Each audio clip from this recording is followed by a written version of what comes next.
Thanks everybody. Just here to speak about, as Dan mentioned, a bit more of the technical side of the data going into the farm model and how it was created and some of the coding and everything. So I called my presentation applying the Census of Ag data back to the farm scale, because it was obviously collected at the farm scale, and then we kind of tried downscaling back to create these IDUs with farms on them and all that. And I just want to thank everybody. Everybody's contributed to the work, mainly myself and Dan. And one guy that hasn't been mentioned a lot over the years is Patrick.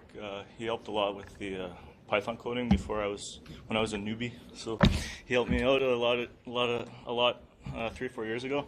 And then Tanya as well. She did a lot of the rigorous kind of monotonous work there a few years ago, creating all the census data and getting it all kind of polished for us. So really appreciated that too. So just a brief idea what I'll speak to you guys this morning about. Just talk about the study area, the IDU creation, as Dan mentioned, which are just the general polygons that all this stuff's kind of based on, and then some of the methods and the objectives, just downscaling the ag data by county SLC to the land SLC scale, some of the Python scripting. Another thing about the random generation of the headquarters, so kind of how they got spatially allocated across the landscape. I'll give you guys an example of the farm headquarters and extent, and show you a little bit of the script, and then just talk about a little bit of future work that we're thinking about doing to clean some of this up and maybe pursue another project or just carry it on further. So, as everybody knows, we've probably seen variations of this slide over the last couple of presentations and last month's workshop, but just thought I'd put that in there. Just give everybody an idea where we're working. Sorry. So yeah, as Dan mentioned, the main data going into this is mainly the cadastral data. They're kind of the initial blocks that we use to create the IDUs, and then the 2011 land cover from Ag Canada as well. And a lot of the attributes from both of these data sets are carried along throughout the IDU data set. I don't know if they're all used, but they're throughout the IDUs. So if you ever want to have a look, they're there. And then the digital soils data, the DSS, that's all there too. It includes a lot of attributed information as well in the IDUs, and probably one of the critical is the CLI, because the CLI is the land index that we use to determine if land was appropriate to be used for specific farm types. And then, as I mentioned, the land cover from ASB, and then some stuff that's kind of come along the way over the years too is, that's why I have an asterisk there, is the Sororous land cover, which is from the province.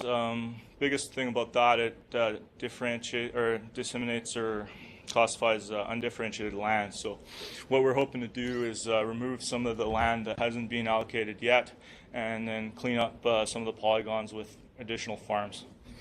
And then I think Anna did this work recently, but she included some of the hydrology data Scott might have spoke to this morning, that has updated the polygons to the 111,000.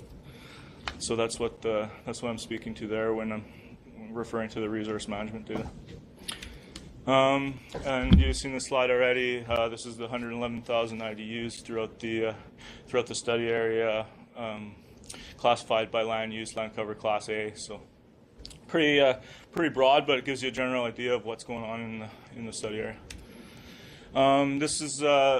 These areas here are the SLC polygons within Eastern Ontario, and they were also divided up by county. So you can see kind of the more natural boundaries throughout, and then those are again cut up using the county boundaries and the City of Ottawa boundaries. So this is a lot of what Tanya worked on. She was calculating all the average herd sizes and the number of herds for each farm type throughout the study area. So it was a lot of work, but we managed. And then here's a bit of the downscaling stuff. So Dan kind of alluded to it as well, and I'll try to speak to it a little more. What we did was we took these consolidated census divisions, bigger areas, kind of figured out from Tanya's work that there would be 12 beef herds. Then we went down to those SOC county polygons that I spoke to in the last slide, kind of figured out where those were distributed. And then within those smaller regions, we went and tried to model where those specific farms would be for each IDU. Sorry, it looks like my formatting got a little messed up there, but I think you can read it. And here's a workflow of all the GIS stuff that kind of went in. I apologize if it's a little small, but the main 3 data sets that kind of went into the Python and GIS work end of it were the IDUs, obviously, those farm types that Tanya made, and those SOC data sets. And then there was a whole whack of steps going through the code. I'll try to be brief, but so what would happen, you'd select a bunch of IDUs that were appropriate for the specific farm type. I think here I did a cow-calf only farm. You'd iterate through the lookup table to figure out that farm type, and then you would also determine the number of headquarters per specific SOC county for that specific farm type, and then that would make its way down, which would read the number of farm types for that specific SOC within the county, and then later you'd go back to the IDUs in step 5 and you'd select the CLI value that was appropriate for those farm types and the appropriate type of IDUs, so the specific crop. For cow-calf only, you obviously want a lot of pasture and hay, so that was looking for that. You select the IDUs, it would create a layer, and then you select the IDUs again to fulfill a headquarter count. So try to spatially allocate those specific amount of headquarters throughout that county SLC polygon. Then you'd export these, create another layer, and then create the points within each those specific IDs that were selected. We mainly used a centroid approach, so we tried to get them in the middle as much as possible within the IDU. Sometimes that wasn't possible, but for the most part. Another thing you should mention too is if you ever have a look at the code, big thing was everything worked within a geodatabase. So there was a lot of temporary layers, so these got processed and deleted as we go. Overwrite was used always in the Python code, so a lot of the temporary layers were overwritten and removed and then repopulated. So after that, you create some headquarter points for the specific farm type, and you could export a shapefile using those headquarter points. And then we'd select the specific IDUs that intersect those headquarter points, and then assign those IDUs with the specific farm type, and each of them would get a unique ID, and also would be assigned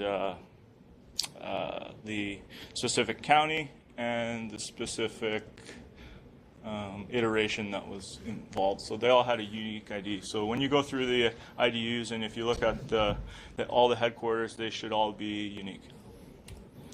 And then we'd also, in another model, we would then process the extents, and you would figure out from that model, we would be able to determine a bunch of other points that we would again overlay and intersect with the IDUs, and then assign those extents to those IDUs, and they would all have the same